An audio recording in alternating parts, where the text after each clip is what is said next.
حمزہ شہباز کی موجودہ حیثیت گہرے خطرے میں ہے۔ ان حالات میں حمزہ کو منتخب وزیر اعلیٰ نہیں کہا جا سکتا۔ سپریم کورٹ کا تحریری فیصلہ، عدالت نے حمزہ شہباز کو محدود اختیارات کے ساتھ پیر تک کا ٹرسٹی وزیر اعلیٰ بنا دیا۔ عدالت نے حکم دیا کہ حمزہ شہباز سیاسی فائدے والا فیصلہ نہیں دے سکتے۔ ڈپٹی اسپیکر پنجاب اسمبلی پیر کو تمام ریکارڈ سمیت پیش ہوں۔ پنجاب حکومت کے وکیل رولنگ پر وضاحت نہیں دے سکے۔ چیف جسٹس نے ریمارکس دیے کہ بادی النظر میں ڈپٹی اسپیکر کی رولنگ غلط ہے۔ ہم 17 مئی کے فیصلے پر نظر ثانی نہیں کریں گے کیونکہ وہ چیلنج نہیں کیا گیا۔ ڈپٹی اسپیکر نے فیصلے کی آڑ لے کر ووٹ شمار نہیں کیے، بتائیں ہمارے فیصلے میں وہ حصہ کہاں ہے؟ جسٹس اعجاز الاحسن بولے کہ عدالتی فیصلے میں پارلیمانی لیڈر کا کردار واضح ہے۔ کہا گیا کہ پارٹی پالیسی کے برعکس ووٹ ڈالنے والوں کے ووٹ شمار نہ کیے جائیں، اس میں ابہام کیا ہے؟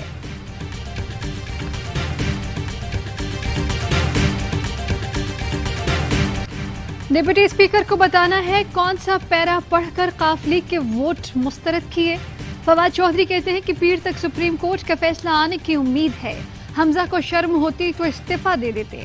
رانا ثناء اللہ کہتے ہیں کہ چیف جسٹس فل بینچ بنائیں، بینچ بھی رانا ثنا نے بنانی ہے تو سپریم کورٹ ختم ہو گئی۔ اس مس ایڈونچر میں اسٹیبلشمنٹ برابر کی شریک ہے۔ شہباز گل نے کہا کہ طاقتور حلقوں کو بتانا چاہتا ہوں عمران خان قوم کے لیے لڑے گا، چور کو ادھورا وزیر اعلیٰ بنانے کی کیا ضرورت تھی؟ امید کرتا ہوں کہ پیر کو بات آگے نہیں جائے گی۔ فاروق حبیب کہتے ہیں کہ ڈپٹی اسپیکر نے کٹھ پتلی کا کردار ادا کیا، معلوم ہے ڈوریں کہاں سے ہلائی جا رہی تھیں۔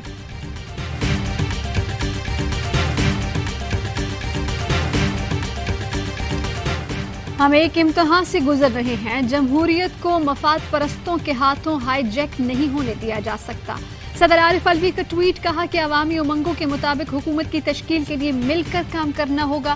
جمہوریت، میڈیا اور اسٹیبلشمنٹ مل کر حکومت کی تشکیل کے لیے کام کریں۔ نون لیگ کی نائب صدر مریم نواز کے ملک کی سب سے بڑی عدالت پر کھلم کھلا حملے۔ ٹویٹ میں کہا، اپنے ہی فیصلوں کی نفی کی تو ہم سے سر جھکانے کی توقع نہ رکھیں۔ موجودہ سیاسی عدم استحکام اور انتشار کا سلسلہ عدالتی فیصلے سے شروع ہوتا ہے۔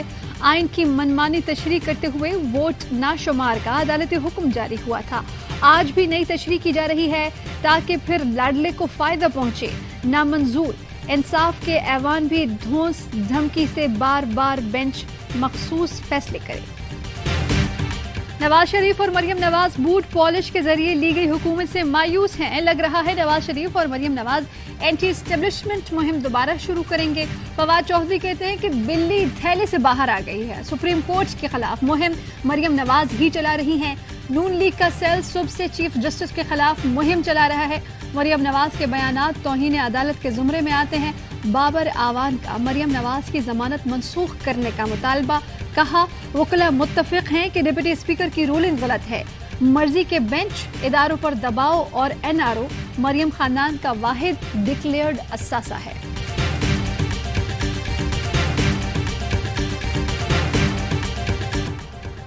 حکمراں اتحاد کا وزیر اعلیٰ پنجاب سے متعلق کیس کی سماعت کے لیے فل کورٹ تشکیل دینے کا مطالبہ، سپریم کورٹ بار کی نظر ثانی درخواست۔ موجودہ درخواست سمیت دیگر درخواستوں کو ایک ساتھ سننے کی استدعا۔ آئین، جمہوریت اور عوام کے حق حکمرانی پر سمجھوتا نہ کرنے کا اعلان۔ اعلامیہ جاری، کہا کہ عمران خان بار بار سیاست میں انتشار پیدا کر رہا ہے جس کا مقصد احتساب سے بچنا اور کرپشن چھپانا ہے۔ آئین نے مقننہ عدلیہ اور انتظامیہ میں اختیارات کی واضح لکیر کھینچی ہوئی ہے جسے ایک متکبر آئین شکن مٹانے کی کوشش کر رہا ہے۔ یہ جمہوری نظام کو بھی معیشت کی طرح دیوالیہ کرانا چاہتا ہے۔ مولانا فضل الرحمان کہتے ہیں کہ متنازع ججز کو سائیڈ پر ہو جانا چاہیے، تمام ادارے اپنی حدود میں رہیں، قومی امور میں نرم یا سخت مداخلت ہرگز قبول نہیں کریں گے۔ اداروں کی حدود سے تجاوز سے بحران پیدا ہوتے ہیں، اب یہ تماشا بند ہونا چاہیے۔ لارجر بینچ بنانا ضروری نہیں، 3 یا 5 ججز کا بینچ بھی فیصلہ کر سکتا ہے۔ 17 جج بٹھانا ایسا ہی ہے، نہ 9 من تیل ہوگا نہ رادھا ناچے گی۔ ماہر قانون اعتزاز احسن کہتے ہیں کہ حمزہ شہباز کا آئین کے تحت عبوری وزیر اعلیٰ بننا ممکن نہیں تھا۔ عجیب فیصلہ ہے کہ عہدہ تو دے دیا لیکن اختیارات کم کر دیے۔ عبوری وزیر اعلیٰ لگانا عدالت کا اختیار نہیں۔ سابق اٹارنی جنرل انور منصور نے کہا کہ سپریم کورٹ کا واضح فیصلہ موجود ہے۔ کہا گیا ہے کہ پارلیمانی پارٹی ہدایت دے گی،